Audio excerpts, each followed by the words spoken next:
Hello friends, आज हम लोग सेंटेंस के बारे में पढ़ेंगे। सेंटेंस क्या होता है।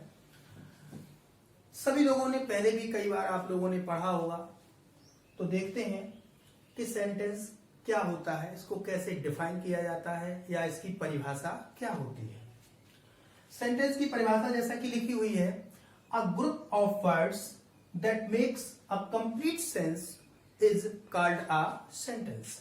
अर्थात शब्दों का ऐसा समूह जो पूर्ण या परिपूर्ण या निश्चित अर्थ प्रदान करता है, निश्चित अर्थ को व्यक्त करता है, जिसका एक भाव होता है, जिसका कोई अर्थ होता है, उसे हम वाक्य कहते हैं।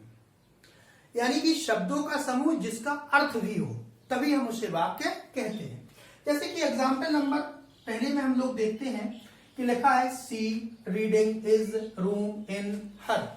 यानी कि यहां पर ग्रुप ऑफ वर्ड्स तो हैं, बट ये ऑर्डर में नहीं है, क्रम में नहीं है, इसलिए इनका कोई अर्थ नहीं निकल रहा है, इसलिए इसे वाक्य नहीं कहा जा सकता है। जबकि नीचे देखेंगे दूसरा जो एग्जाम्पल लिखा हुआ है, Ram is singing a song. यहां पर वर्ड्स क्रम में है, शब्द जो है क्रम में लिखे हुए हैं, जिनका ग्रुप है और साथ में इनकी मीनिंग भी कंप्लीट हो रही है, इनका अर्थ भी स्पष्ट हो रहा है कि राम गीत गा रहा है। जैसे do you know where he lives. Do you know, क्या आप जानते हैं कि वेयर ही लिव्स, कि वह कहां रहता है।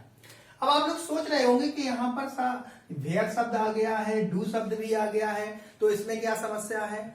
तो हम इसकी चर्चा जब हम आगे पढ़ेंगे सेंटेंसेस के बारे में, तब इनकी चर्चा करेंगे कि ऐसा क्यों हुआ है।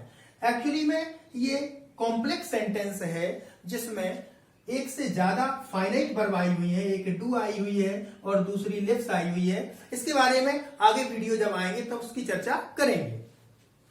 चर्चा करते हैं काइंड्स ऑफ सेंटेंस। तो देखते हैं काइंड्स ऑफ सेंटेंस। चूंकि हमने देखा अभी यार कि वाक्य दो चीजों से मिलकर बना है, शब्द और उनके अर्थ। तो निश्चित रूप से वाक्यों के प्रकार भी शब्दों के आधार पर और उनके अर्थ के आधार पर ही तय हो पाएंगे। शब्दों के आधार पर अर्थात कोई वाक्य किन शब्दों से मिलकर बना है, उसमें नाउन आया है, प्रोनाउन आया है, वर्ब आई है, कंजंक्शन आए हैं, कौन कौन से शब्द आए हैं, इस आधार पर अगर हम देखते हैं तो वाक्य हमारे सामने तीन प्रकार के निकल कर आते हैं, सिंपल, कॉम्प्लेक्स और कंपाउंड।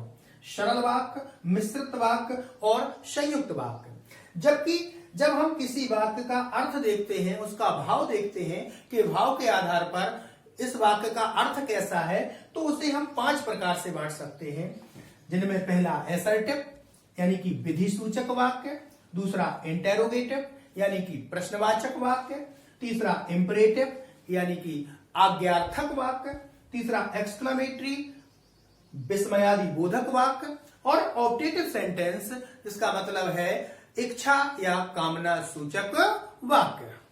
असर्टिव सेंटेंस देखते हैं। असर्टिव सेंटेंस क्या होता है? विधि सूचक वाक्य। इसको परिभाषित करने के लिए थोड़ा सा ध्यान दें। वे वाक्य जिनसे किसी तथ्य यानी कि कोई फैक्ट, कोई घटना यानी कि इवेंट, कोई सूचना यानी कि इंफॉर्मेशन या किसी कार्य यानी कि एक्शन का होना या ना होने का भाव प्रकट होता है।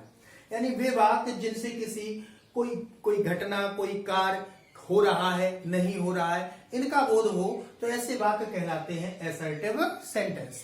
इन्हें स्टेटमेंट भी कह सकते हैं। और इन वाक्यों के अंत में हमेशा फुल स्टॉप का प्रयोग किया जाता है।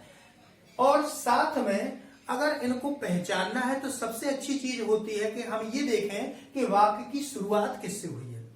असर्टिव सेंटेंस हमेशा किसी सब्जेक्ट से शुरू होता है और सब्जेक्ट का काम हमेशा या तो कोई नाउन अर्थात कोई व्यक्ति, या प्रोनाउन यानी सर्वनाम, या जीरंड या इन्फिनिटिव। जब वाक्य इससे शुरू होगा तो निश्चित रूप से वो वाक्य असर्टिव सेंटेंस होगा। और असर्टिव सेंटेंस दो भागों में हो सकते हैं, एफर्मेटिव भी हो सकते हैं और नेगेटिव भी हो सकते हैं।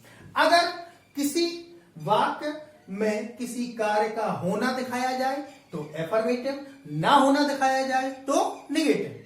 जैसे शेखर इज प्लेइंग क्रिकेट, यहां पे कोई कार्य हो रहा है, इसलिए ये वाक्य कैसा होगा? Affirmative. He does not go to school daily, वह रोज स्कूल नहीं जाता है। यहां पर किसी कार्य का ना होना प्रदर्शित हो रहा है, इसलिए ये वाक्य नेगेटिव। चाहे वाक्य अफर्मेटिव हो या नेगेटिव, दोनों ही स्थितियों में उस वाक्य को असर्टिव सेंटेंस कहा जाता है। जैसे कि लिखा हुआ है smoking is injurious to health, स्वास्थ्य के लिए धूम्रपान बहुत हानिकारक होता है। यहां पर हम देख रहे हैं कि स्मोकिंग क्या है? वर्ब है, वर्ब में आईएनजी जोड़ी गई है, लेकिन ये सब्जेक्ट का काम कर रही है। तो जब आईएनजी जुड़ी हुई वर्ब सब्जेक्ट का काम करती है तो वो जीरंड होता है। और आई नेवर अब्यूज एनीवन, मैं कभी किसी को गाली नहीं देता हूं। यहां पर वाक्य आई अर्थात प्रोनाउन से शुरू हो रहा है। आगे के सेंटेंस हम देखेंगे इंटेरोगेटिव, एक्सक्लेमेटरी और इंपरेटिव इत्यादि अगले वीडियो में।